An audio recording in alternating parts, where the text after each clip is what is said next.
Hello and welcome to our new video on the creepiest serial killer Jeffrey Dahmer. Jeffrey Lionel Dahmer, also known as the Milwaukee Cannibal or the Milwaukee Monster, was an American serial killer and sex offender who killed and dismembered 17 men and boys between 1978 and 1991. Many of his later murders involved necrophilia, cannibalism, and the permanent preservation of body parts, typically all or part of the skeleton. In this video, we will delve deep into the mind of Jeffrey Dahmer and try to understand what drove him to commit such heinous acts.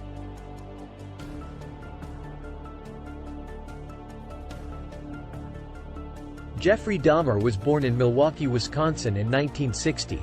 Some sources report that Dahmer was deprived of attention as an infant. Other sources, however, suggest that Dahmer was generally doted upon as an infant and toddler by both parents.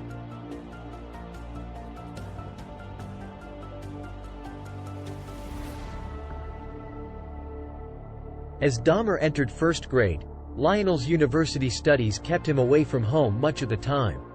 When he was home, his wife, a hypochondriac who suffered from depression, demanded constant attention and spent an increasing amount of time in bed. On one occasion, she attempted suicide using Equineal. Consequently, neither parent devoted much time to their son, who later recollected that, from an early age, he felt unsure of the solidity of the family, recalling extreme tension and numerous arguments between his parents during his early years. Dahmer had been an energetic and happy child, but became notably subdued after double hernia surgery shortly before his 4th birthday. At elementary school, Dahmer was regarded as quiet and timid. One teacher later recollected she detected early signs of abandonment in Dahmer due to his father's absence and mother's illnesses, the symptoms of which increased when she became pregnant with her second child. Nonetheless, in elementary school, Dahmer did have a small number of friends. In May 1968, the family moved to Bath Township, Summit County, Ohio.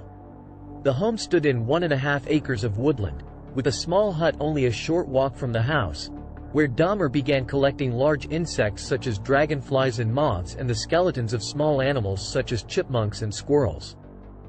Some of these remains were preserved in jars of formaldehyde and stowed within the hut. 2 years later, during a chicken dinner, Dahmer asked Lionel what would happen if the chicken bones were placed in bleach. Lionel, pleased by what he believed to be his son's scientific curiosity, demonstrated how to safely bleach and preserve animal bones. Dahmer incorporated these preserving techniques into his bone collecting, and also began collecting dead animals, including roadkill, which he would dissect and bury beside the hut, with the skulls occasionally placed atop makeshift crosses.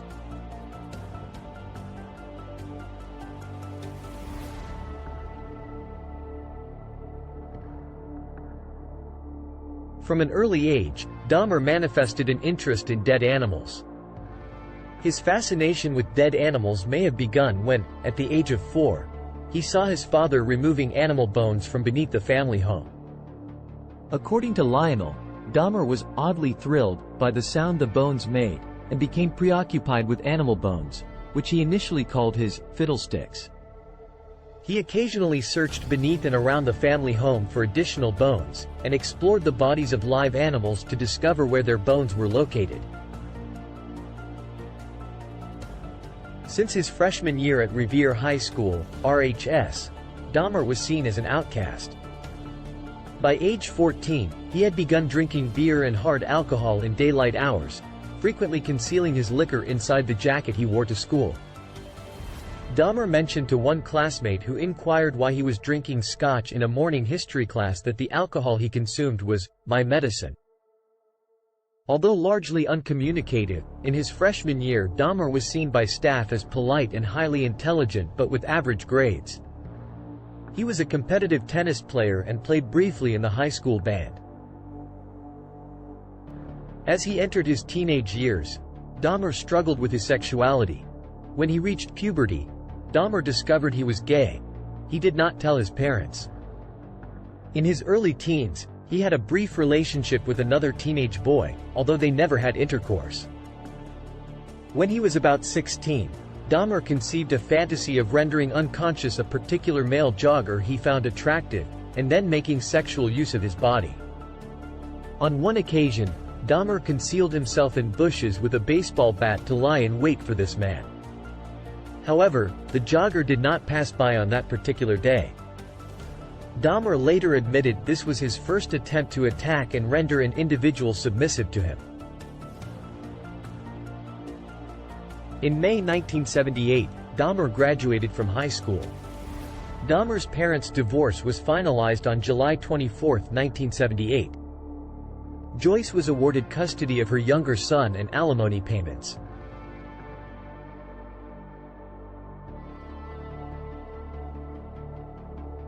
Dahmer committed his first murder in 1978, 3 weeks after his graduation.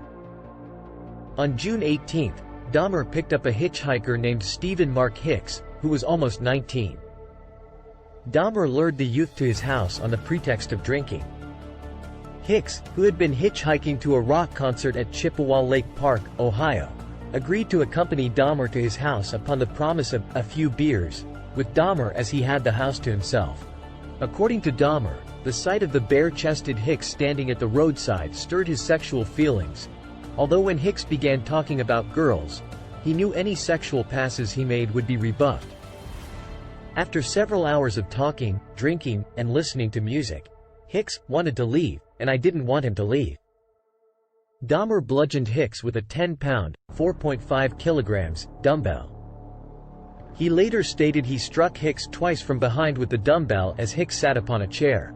When Hicks fell unconscious, Dahmer strangled him to death with the bar of the dumbbell, then stripped the clothes from Hicks' body before exploring his chest with his hands, then masturbating as he stood above the corpse.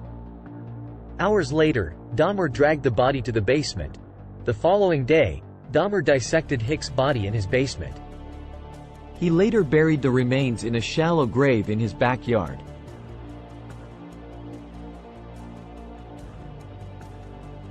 On November 20, 1987, Dahmer, at the time residing with his grandmother in West Allis, encountered a 25-year-old man from Ontonagon, Michigan, Stephen Twomey, at a bar and persuaded him to return to the Ambassador Hotel in Milwaukee, where Dahmer had rented a room for the evening. According to Dahmer, he had no intention of killing Twomey, but rather intended to simply drug him and lie beside him as he explored his body.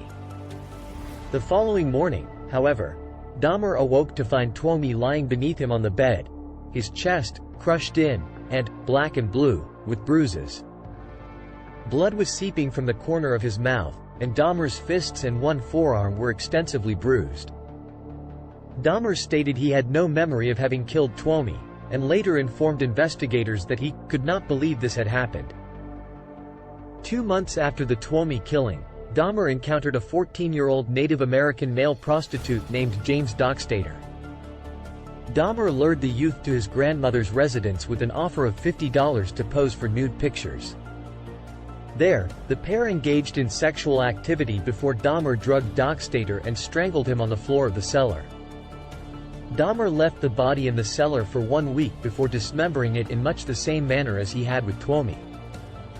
He placed all of Dockstader's remains, excluding the skull, in the trash. The skull was boiled and cleansed in bleach before Dahmer found that it, too, had been rendered brittle by the process. He pulverized the skull 2 weeks later. On March 24, 1988, Dahmer met a 22-year-old bisexual man named Richard Guerrero outside a gay bar called the Phoenix. Dahmer lured Guerrero to his grandmother's residence, although the incentive on this occasion was $50 to simply spend the remainder of the night with him. He then drugged Guerrero with sleeping pills and strangled him with a leather strap, with Dahmer then performing oral sex upon the corpse. Dahmer dismembered Guerrero's body within 24 hours of murdering him, again disposing of the remains in the trash and retaining the skull before pulverizing it several months later. On April 23, Dahmer lured Ronald Flowers Jr. to his house. However, after giving Flowers a drugged coffee, both he and Flowers heard Dahmer's grandmother call, "Is that you, Jeff?" Although Dahmer replied in a manner that led his grandmother to believe he was alone, she observed that he was not alone. Because of this, Dahmer was not able to kill Flowers, instead waiting until he had become unconscious before taking him to the County General Hospital. 2 months after his conviction and 2 months prior to his sentencing for the sexual assault, Dahmer murdered his fifth victim, a mixed-race 24-year-old aspiring model named Anthony Sears, whom Dahmer met at a gay bar on March 25, 1989. According to Dahmer, on this particular occasion, he was not looking to commit a crime. However, shortly before closing time that evening, Sears just started talking to me. Dahmer lured Sears to his grandmother's home, where the pair engaged in oral sex before Dahmer drugged and strangled Sears. The following morning, Dahmer placed the corpse in his grandmother's bathtub, where he decapitated the body before attempting to flay the corpse. He stripped the flesh from the body and pulverized the bones, which he disposed of in the trash. According to Dahmer, he found Sears exceptionally attractive, and Sears was the first victim from whom he permanently retained any body parts.